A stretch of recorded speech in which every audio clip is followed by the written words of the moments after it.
For 9 years, I skipped right over Stuart. I'll be honest with you. He was just the guy at the comic book store. The one with the bad posture and the sad, flat little voice who'd shuffle into a scene, say something pathetic about himself, get his laugh, and disappear again. I never thought about him once after the episode ended. And then a few weeks ago, I was rewatching an old one, and Stuart drifted into the back of a scene he wasn't really part of, stood there at the edge of the frame, and a single thought landed on me that I have not been able to shake since. Stuart Bloom is the loneliest person in this entire show, not the saddest. Although, yeah, he's that too. The loneliest. And the reason it took me 9 years to notice is the exact same reason it's so quietly devastating. The show wanted me not to notice. His loneliness was never a storyline. It was the punchline, and I want to be precise about what I mean because it's not the obvious stuff.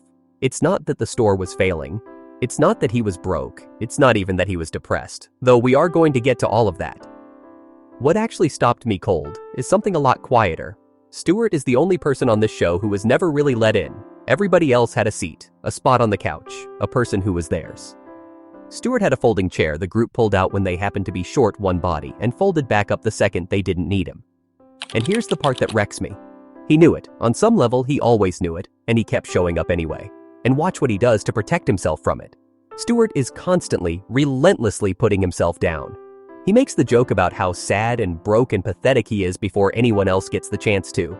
And for years I read that as just a character quirk, a sad little tick. Now I think it's armor. If you say the cruelest thing about yourself first, out loud, with a small smile on your face, then nobody else's version of it can ever land as hard. He beat the world to the punch every single time, by punching himself. That isn't low self-esteem as a personality trait. That's a man who learned, somewhere a long time ago, that the only way to survive being laughed at is to make sure you're laughing first. Because here's the thing, the show told you about Stuart right to your face, and you probably laughed when it did. When Howard went up to space, the group was suddenly down a man for game night, so Stuart got called up. Promoted, sort of. But Sheldon wouldn't even admit him under his own name. He quizzed him first, like a border guard checking papers, and then let him into the group as, and these are Sheldon's exact words, fake Wolowitz, not Stuart, not a friend, a substitute, a stand-in for the real member who happened to be temporarily off the planet. And the moment Howard's feet touched the ground again, Sheldon's first instinct was to cut Stuart loose. That is not a throwaway gag, that is the entire shape of this man's life in one scene. He was the understudy. He was the guy who only gets to walk out on stage when somebody real can't make it. And he spent the whole series standing in the wings, hoping that if he just waited there long enough, quietly enough, somebody would finally hand him a part of his own. Hey, take a seat on Cooper's couch. Today, I want to walk through the life of the one man this entire show treated as furniture and introduce you to the person who was actually sitting there the whole time, hoping someone would ask his name. And I'll tell you up front, this one got to me more than any of the others I've done. So let's start with where he lived. Because where Stuart slept at night tells you almost everything. Stuart worked 70 hours a week, and by his own math, after the bills, he cleared somewhere around $1.65 an hour. Let that number sit for a second. A grown man, a college graduate, working 70 hours a week to make less than a child makes on an allowance. The store was bleeding money the entire time because, as anyone who's been in a comic shop knows, people come in to stand around and read and argue about who was the best Batman, and almost nobody buys anything. So Stuart didn't just work in that store. He lived in it. He slept there, on a cot, in the back, behind the register. It was the only roof he had with heat and a flat place to lie down. He had no shower, no kitchen. He'd go to the local soup kitchen to eat, and he'd shower at his friends' apartments when he could, and there's one episode where he jumps at the chance to use Sheldon's shower like it's a luxury resort. This is a man whose home, livelihood, and prison were all the same building. He never left it because he had nowhere else to be and no one waiting anywhere else. And there's a small, brutal joke buried right in his own name. Bloom. To bloom is to open up, to flourish, to finally come into your own. It is the single least accurate word you could possibly hang on this man's entire life. The closest thing to tenderness we ever hear about where he came from is that his mother used to call him her little possum. Sit with that one too. A possum. The creature that survives by playing dead, lying perfectly still at the side of the road, hoping the danger just rolls past. His father is barely a single sentence in 9 seasons, mentioned once and never seen. Whatever family Stuart came from, they left behind no warmth he ever talks about. He didn't show up in Pasadena lonely by accident. He arrived already trained for it. And here's what makes the poverty cut so much deeper. Stuart isn't some hopeless lose, or who couldn't do anything with his life. Stuart is a graduate of the Rhode Island School of Design. one of the best, most selective art schools in the entire country. He is a genuinely, seriously gifted artist. Remember way back in season 1, the portrait he sketched of Penny? It stops her cold. It's beautiful. It actually captures her, the real her, in a way nobody on that show ever managed in words. Think about what that means. This is a man whose entire gift is looking at another human being and truly seeing them and putting it down on paper so they feel seen. His whole talent is noticing people, and in 9 years, not one single person ever turns that lens back around on him.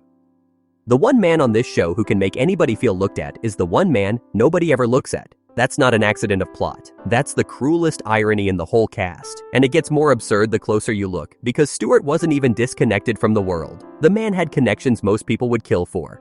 His uncle is Stan Lee's dermatologist, and Stuart actually gets Stan Lee, the Stan Lee, to come to a signing at his little dying store. He has Adam West's contact info just lying around, and he hands it over so the guys can invite a celebrity to Sheldon's birthday. Late in the show, Neil Gaiman, one of the most famous writers alive, randomly wanders into the store and tweets about it, and for one brief, beautiful stretch, business actually picks up. Do you see the pattern yet? Stuart is forever exactly 1 degree away from everything good. He's holding the keys to the kingdom in his hand, standing outside the gate, handing them to other people so they can walk in and enjoy themselves. Every connection he has lifts up somebody else's day. Not one of them ever lifts him out of that store. Now watch what the show actually uses him for, especially in the love stories, because it's the same pattern every time. Stuart asks Penny out, and not once, twice, which for a man with that little confidence, took real courage. And their second date ends the instant Penny, getting close to him, accidentally calls him Leonard. He isn't even a person in that scene. He's a mirror, held up so Penny can realize she wants somebody else. Then it happens again with Amy. Stuart asks her out, she says yes, and right in the middle of their movie date, Sheldon comes storming in to finally claim Amy as his girlfriend. And Stuart, gentleman that he is, still finishes the date, still walks Amy home. Knowing the whole time that he's already lost, that he was never really in the running, that he was just the spark the real couple needed to get going. That is Stuart's romantic function on this entire show. He exists so that other people's relationships can move forward. He's the obstacle the heroes step over. He's the almost. He's the person you go on one date with to figure out you're in love with someone else. Years of being the catalyst in everybody else's love story, and the answer to his own was always no. And it isn't just the romance. It's the friendship, which, the longer you look at it, was never really a friendship at all. Stuart genuinely believed Ho. He was one of the guys. He just assumed it. He'd earned it, hadn't he? Hanging around, being kind, helping everyone. And then slowly, across the seasons, it quietly becomes clear that he isn't always invited to game night. He doesn't always hear about the dinners. He's the backup, the body they call when they're short one, and forget the rest of the time. Fans actually gave this a name. My friends and Stuart. He's the asterisk. He's the, and at the end of the sentence, never a name inside the group, just the thing you tack on at the end when you're listing who happened to show up. And you can see how badly he wants in by how hard he works for the group's approval, Sheldon's especially. He laughs a beat too eagerly at their jokes. He volunteers for things nobody asked him to do. He lights up like a kid anytime one of them treats him like an equal for even a second. And he's getting squeezed from the other side too. A rival shop, Capital Comics, opens up with a slick, sneering owner who treats Stuart like a joke and openly tries to run him out of business. So picture the full vice. The people he calls his friends keep him at arm's length, and the one peer in his entire field exists mainly to humiliate him. He spent his days quietly dismissed by the group he loved and openly mocked by the only other man doing his exact job. There was exactly one person who ever came close to being a real friend, and it's the saddest, most fitting choice the show could possibly have made. When Howard went up to space, Stuart bonded with Raj, the only other truly lonely man in the group. For a little while there, the two loneliest people on the whole show found each other, and honestly, it was sweet. But the moment Howard came home and the group clicked back into its old shape, that fragile little lifeline quietly dissolved, and they both drifted right back to the edges. Even Stuart's one real friendship was only ever on loan, borrowed from somebody else's absence. And the image that sums the whole thing up, the one that stuck with me, is how often Stuart simply shows up to things nobody invited him to. A party, a get-together, a game night he heard about secondhand, and there's Stuart, arriving with a hopeful little smile, because being somewhere he wasn't asked to be still beat being alone in the back of that store. Most people would be too proud for that. Stuart wasn't too proud. He was too lonely. Pride is a luxury for people who have other options. And then the show does something that, when I finally sat with it, genuinely broke my heart. The comic book store burns down. Everything Stuart has, which was already almost nothing, is gone in one night. He's homeless, truly homeless. And Howard, half out of guilt and half out of pity, offers him a job.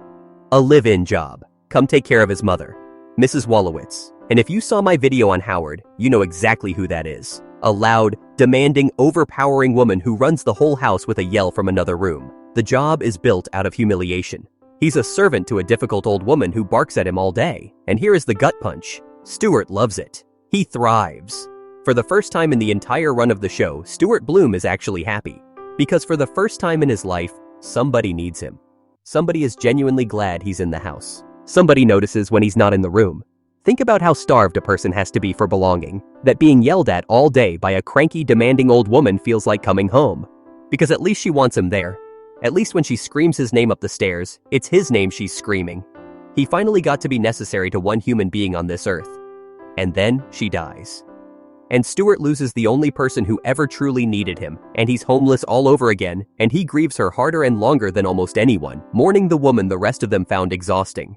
The mother Howard spent his whole life running away from became the only person who ever made Stuart feel like he was home. And there's a detail in there I cannot get out of my head. When Stuart finally scraped together enough to reopen the comic store, part of how he pulled it off was with furniture that Mrs. Wolowitz had given him.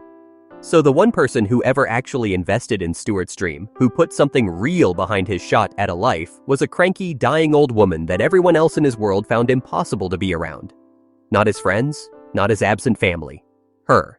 The store that was his entire identity got its second life from the kindness of the one human being society had already written off as a burden. Forgotten people, quietly propping each other up. And after she's gone, Stuart just stays. He keeps living in her house. Howard and Bernadette move into that same house, and Stuart is simply there. For 2 years. They try to get him to leave, and they cannot do it. They work up the nerve exactly once, and then they find out it's his birthday, and that nobody else is celebrating it, and they realize he has no one and nowhere, and they lose their nerve completely and let him stay. Read that back. They couldn't bring themselves to evict a grown man because it was his birthday, and it dawned on them that he was completely alone in the world. So he stays. He becomes the babysitter, the live-in helper, the extra hands. In the house that Bernadette runs, Stuart becomes the one the whole group still talks straight past. He turned a couple's spare room into an entire life, because a spare room where you're merely tolerated is still warmer than a cot behind a cash register where you are completely alone. And I have to stop here and say something about how the show itself handled all of this, because it matters. And it's the thing I keep getting stuck on. Stuart's poverty, his anxiety, his depression, his constant health problems. Bernadette at one point offers to refill his prescriptions, and he shows her a whole shoebox of pill bottles, and it's played as a sight gag. The writers took all of it. The real loneliness, the real depression, the real grinding poverty, and they turned it into the reliable laugh of the episode. And I'm not angry at the character. I'm uneasy about a show that took a genuinely struggling, genuinely isolated man and made his suffering the comic relief, week after week, with a laugh track standing by to assure everyone it was all in good fun. We laughed because we were told to laugh, but Stuart was the one being laughed at, and he was the only person in the room who couldn't hear the laugh track explaining that it was just a joke. And here is what finally finished me off. There's no big death scene for Stuart, no funeral, no Nobel speech, nothing dramatic like that. His tragedy is much quieter, and somehow that makes it worse. It's that Stuart spent 9 years sincerely believing he was part of something. And the kindest, most generous thing you can honestly say is that he was tolerated, gently, by a group of people he would have called his best friends in the world. He would have taken a bullet for any one of them, and most of them, if a stranger asked who Stuart was, would say, "Oh, he's the comic book store guy," not a friend. A location. A man who loved a group of people who kept him around the way you keep a spare key. Useful sometimes, forgotten mostly. A little awkward to explain. And you know what makes it land even harder for me? With most lonely people, you can at least picture a reservoir of love sitting around them that nobody quite knew how to hand over. With Stuart, the love mostly ran one single direction, outward. From him. He was the one doing the loving, the showing up, the caretaking, the remembering of everyone's pull list, and every birthday, and every favorite issue. He poured it out for 9 years into a group that, on its very best day, found him useful. He wasn't a man surrounded by love he couldn't reach. He was the reservoir himself, pouring out steadily, for years, for people who mostly forgot to bring a cup.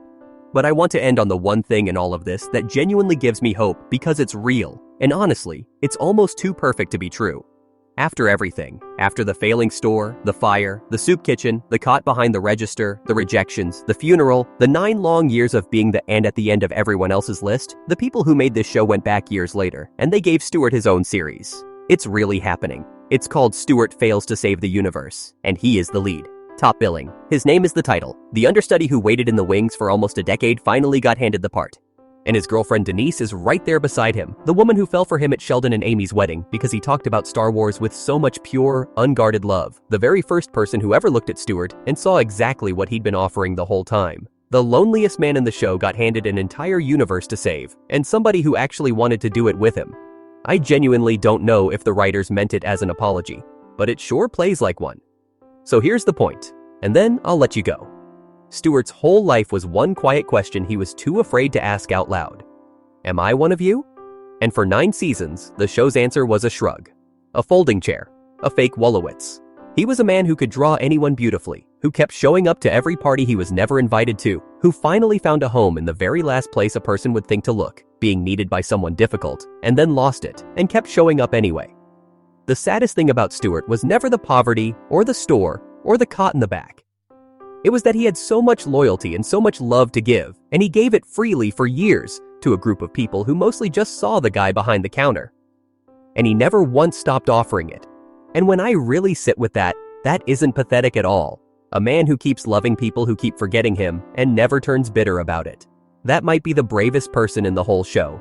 So the next time he shuffles into the back of a scene, into a party nobody told him about, and says something sad about himself just to get a laugh, look a little closer. There's a gifted artist back there who sees everyone, waiting for one person to see him. And if you can't quite laugh at him the same way anymore, well, welcome to the couch. You're one of us now. Stay right here on Cooper's couch though, because next time we are going somewhere colder. We're talking about a mother, a brilliant, published, world-respected woman who built an entire career out of studying the human mind, attachment, love, the way people bond, and who could not give a single drop of any of it to her own son. The hypocrisy of Beverly Hofstadter. Hit that bell so you don't miss her. That's it for today. I'm going to go text somebody I haven't talked to in too long. You should too. Maybe text the Stuart in your life. Thanks for watching, and take care of each other.